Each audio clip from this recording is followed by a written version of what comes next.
I soaked the rifle in water. Then I threw it into sand and let it roll. Most of the guns either jammed or failed to eject. Throughout the entire trial, only a single weapon continued to fire. That was the AK-47, and I was its creator. My obsession with firearms started when I was just a kid. Even back then, I managed to construct simple guns by myself. During a fierce battle, enemy fire struck my tank. I made it out alive, but my arm suffered severe injuries. While transporting us to the hospital, our truck bogged down in deep mud. The wounded men were too weak to push the vehicle free. My captain brought me along to search for assistance. We had barely stepped into a nearby village. Suddenly, 2 enemy soldiers charged out of a building. The captain immediately fired and dropped them both. He pivoted toward a third target, but his weapon jammed. An instant later, he was shot down. Without hesitating, I advanced during the enemy's reload and eliminated him. I hurried over to assess the captain's condition. During the journey back, I could not stop looking at their standard-issue rifle. Its magazine was completely vulnerable to water. A malfunction was inevitable, yet our troops had no alternative.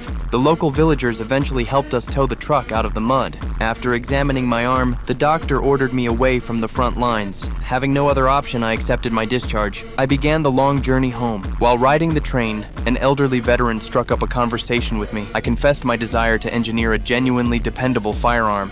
Right then, my path became clear. I leaped off the train, returned to the railway depot, and began my work. I stripped away all complicated mechanisms and retained only the essential core. Day after day, I relentlessly refined the design. Word spread, and the other depot workers soon gathered around my bench. They all had relatives fighting on the front lines. They desperately wanted our soldiers to have a weapon that would never fail. Staying late after their shifts, they helped me machine and assemble every individual part. Through our shared labor, the very first prototype finally took shape. I carried it outside for a live test fire. The entire crew followed behind me, filled with nervous hope. Checking the tight shot grouping, I realized I had succeeded, though my journey was just starting. I brought the finished rifle directly to military headquarters.